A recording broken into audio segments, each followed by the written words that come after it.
अब जो है कि इन्होंने बहुत ताली थाली बजवा लिया। और जो किसान मजदूर ताली थाली बजाना जानता है वो बैंड भी बजाना जानता है। और अब हम जो है कि देश बचाओ तिरंगा यात्रा निकालकर इनकी बैंड बजाएंगे और पूरे उत्तर प्रदेश में यात्रा निकालेंगे और उनका बैंड बजा कर रहेंगे। क्योंकि सरकार के पास कोई विजन नहीं है, अनपढ़ लोगों की सरकार है और ये दुनिया बच्चों को भी अनपढ़ रखना चाहती है, इसलिए कॉलेज यूनिवर्सिटियाँ सब बंद है। अगर कॉलेज यूनिवर्सिटियों के अंदर बच्चे पढ़ लिख कर सवाल करते हैं तो उनको टुकड़े टुकड़े बोल दो, ऐसे ही किसानों को खालिस्तानी बोल दो। तो ये क्या कहाँ की सरकार है? ये लोकतंत्र नहीं है, तंत्र भारी हो चुका है। लोकतंत्र के लोग के ऊपर, लोगों के ऊपर तंत्र भारी हो चुका है।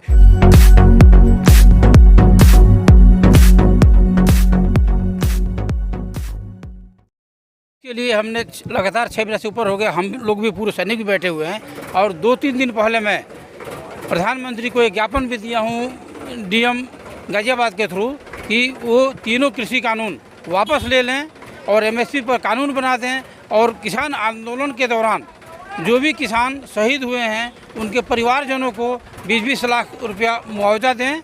अन्यथा जो भी किसान हैं, मजदूर हैं, जवान हैं, ये जाने वाले नहीं हैं। और इनके पास अब सिर्फ एक ही मजबूरी बन गया है कि इस सरकार को गिराना, क्योंकि ये सरकार हठी है और किसानों की बात को सुन नहीं रही है। तो जैसे कि वहाँ पर हुआ, बंगाल में हुआ है, वह एक ट्रायल हुआ है, वो कुछ भी नहीं था। अब यूपी ट्रायल हुआ है, यूपी में इनको बुरी तरह से हराया जाएगा।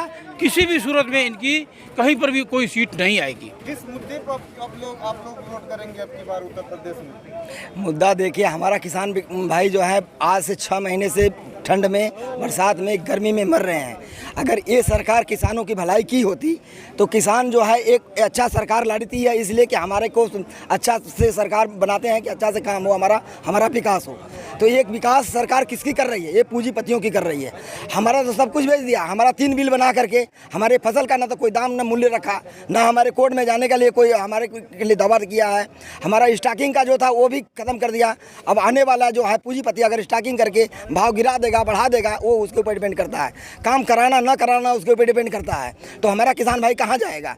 आज जो अंग्रेजों ने किया था वही हालत आने वाले समय में होने वाली है।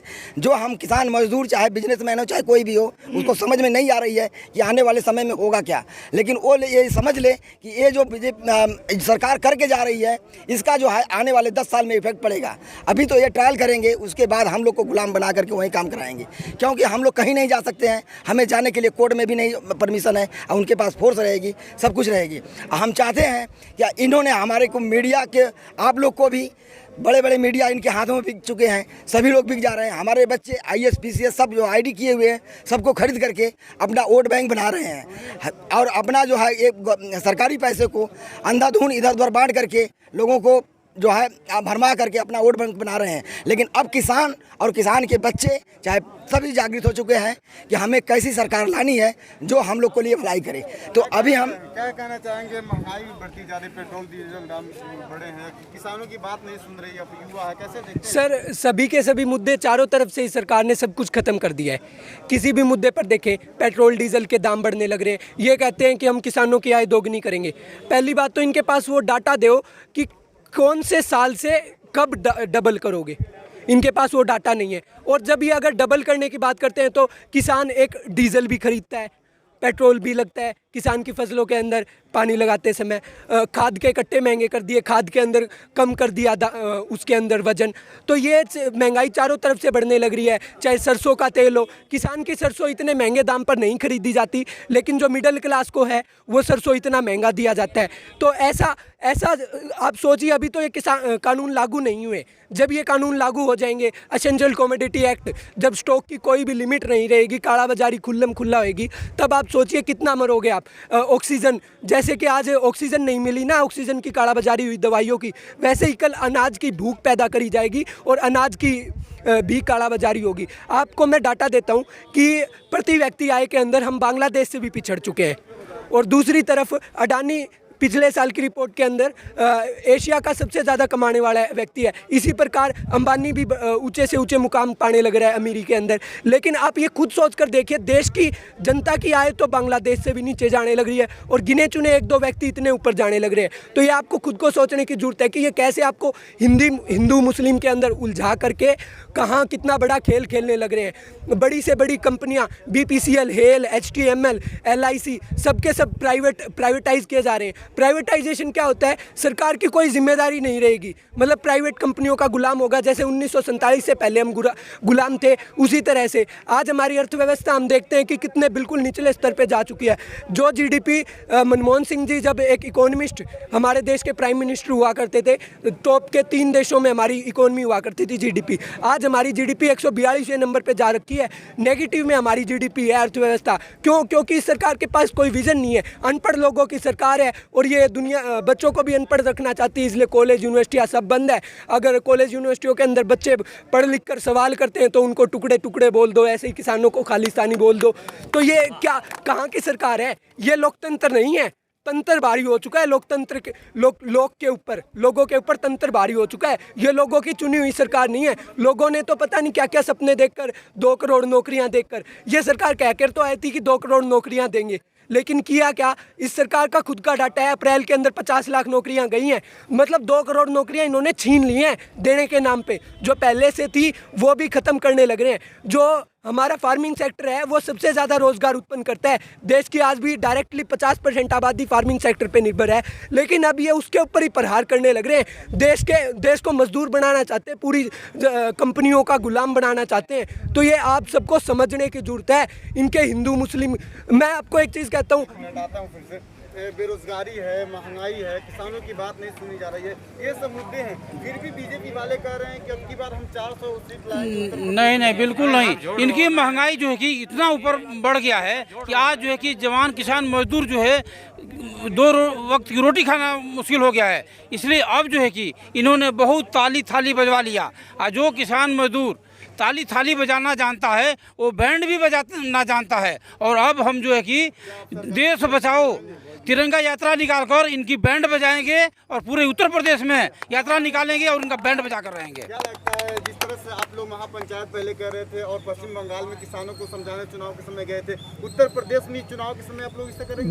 बिल्कुल, हम देश बचाओ तिरंगा यात्रा निकालने वाले हैं। हम पूरे पूर्व सैनिक किसानों के साथ मिल करके हर जगह तिरंगा यात्रा निकालेंगे और इनका पूरा 2022 में बैंड बजा देंगे। कहीं पर भी एक सीट भी नहीं आएगा इनका। लेकिन इस वक्त उत्तर प्रदेश के जो CM है वो प्रधानमंत्री से, गृह मंत्री से सबसे मिल रहे हैं, मंथन कर रहे हैं, चुनाव को जीतने की तैयारी में है। आप फिर वही क्वेश्चन कर दिए। चुनाव जीतने की तैयारी में नहीं है, वो डरे हुए हैं, इसलिए वो सोच रहे हैं कि ऐसा चेहरा लाए जाए कि जिससे कि लोग हमारे तरफ आकर्षित हों। लेकिन अब जनता पहचान चुकी है, इन ड्रामेबाजी नौटंकीबाजी वालों को पहचान चुकी है कि ये खाली नौटंकी कर रहे हैं। जो ये नौजवान हमारा बोला है 2 करोड़ जो बोला कि नौकरी देंगे, नौकरी देने के बजाय हमारी नौकरियां छीन चुकी हैं। इस कोरोना काल में आप देखे हैं कि एक स्टेट से दूसरे स्टेट आदमी नहीं गए और पैदल चल कर गए, जवान हमारे मर गए, कितनी नौकरियां छीन गई।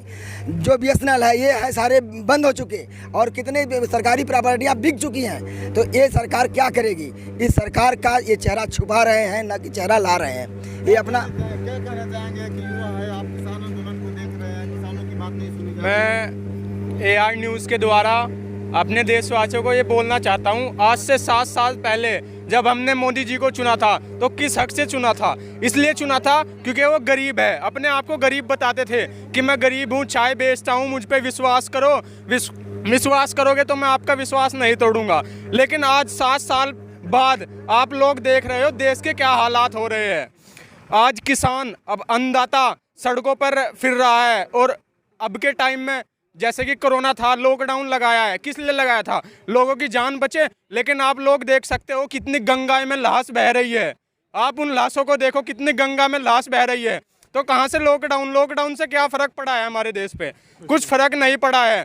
और अब किसान का मुद्दा लिया जाए तो किसान किस लिए आए हैं? किसान ये बोलते हैं कि हमें MSP पे कानून बना के दीजिए और हमारी मांगों को पूरा करिए। ये नहीं बोलते कि हम आपको से लड़ाई लड़ रहे हैं या लड़ाई झगड़ा कर रहे हैं। किसानों को सिर्फ अपना हक चाहिए। अगर आप किसानों को अपना हक दोगे तो किसान आराम से घर चला जाएगा। लेकिन अगर किसानों को हक नहीं देगा तो कहाँ से किसान घर चला जाएगा? भारत के प्रधानमंत्री कहते हैं कि 80 करोड़ जनता को फ्री में हम राशन देने का काम करेंगे दीपावली तक, क्या लगता है राशन फ्री? सर कौन कह रहा है? अब तो ये कुछ भी भगवान भी आकर के कह देना तो भी लोगों को यकीन नहीं होने वाला। इन्होंने कहा था कि कैसे होगा सर? देखिए 15 लाख का 2014 में कह करके आए कि 15 लाख रुपए देंगे, दिए किसी को? कहा कि 2 करोड़ नौकरियां देंगे, दी किसी को? कहा कि 5 ट्रिलियन इकोनॉमी होगी, हुई हमारी इकोनॉमी? हमारे वैश्विक रिश्ते देख लो, मतलब नेपाल जैसा छोटा सा देश भी आज हमें आंख दिखाने लग रहा है। हर आस पड़ोस के हर देश के साथ हमारे वैश्विक रिश्ते इतने ख़राब होते जा रहे हैं। वो कह रहे हैं कि 80 करोड़ लोग जनता को ये अनाज देंगे। कैसे देंगे? ये रिजर्व बैंक से पैसा निकालने लग रहे। मतलब किसी भी इतनी भारी आपदा के अंदर कभी भी रिजर्व बैंक से पैसा नहीं निकाला गया, लेकिन ये सरकार निकालने लग रही है।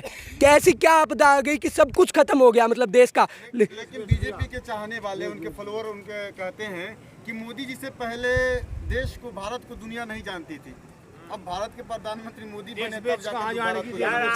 सर वो एक जो जैसे उनके नेता है ना अनपढ़, सातवीं फैल, वैसे ही वो है। उनके लिए मेरी एक शायरी है उन भक्तों के लिए, बर्बाद होकर भी बर्बादी नहीं दिखती, ये अंधभक्ति है जनाब, इसकी कोई दवाई नहीं बिकती।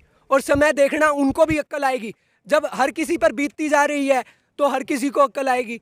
समय के साथ हर किसी को पाला पड़ेगा। जब इस सरकार उम्मीद करते हैं कि पाला पड़ेगा। आप तो एंकर हैं, चाहने वाले थे, वो कहते थे विषय देके विषय क्या, मुझे हेल्थ व्यवस्था नहीं चाहिए, मुझे शिक्षा नहीं चाहिए, मुझे मंदिर चाहिए। इस तरह के उनके भक्त का एक वीडियो वायरल हुआ था। और आज देखे होंगे कि कोरोना काल में किस तरह से लोग की मौत हुई है। नहीं, उनके भक्त भी अब धीरे धीरे बदलते जा रहे हैं। पहले बहुत भारी मात्रा में उनके भक्त थे, लेकिन भक्तों की संख्या अभी कम होती जा रही है और 2022 तक कोई भक्त नहीं बच पाएगा। सारे भक्त जो है उनके खिलाफ हो जाएंगे, क्योंकि सिर्फ ये कहने से नहीं होता है कि हमको कितना भी महंगा डीजल कर दो, कितना भी महंगा कोई सामान कर दो, हम खरीदेंगे।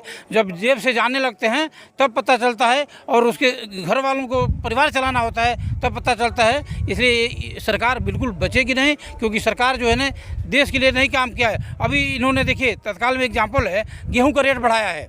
गेहूं का रेट अभी किसके लिए बढ़ाया है? पूंजीपतियों के लिए बढ़ाया है, क्योंकि किसान के पास तो गेहूं रह ही नहीं किया है।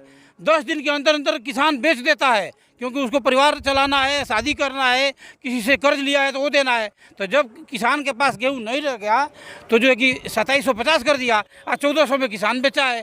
तो 10 दिन के अंदर अंदर पूंजीपतियों को दुगुना कर दिया। तो इसलिए बिल्कुल किसान के विरुद्ध में काम कर रहे हैं। सरकार के लिए कुछ जो आप लोग काम करेंगे इसको? बिल्कुल सरकार के लिए अब हम यही काम करेंगे कि सरकार का बैंड बजाएंगे और सरकार को बिल्कुल सत्ता से बेदखल करेंगे। यही हम काम करेंगे।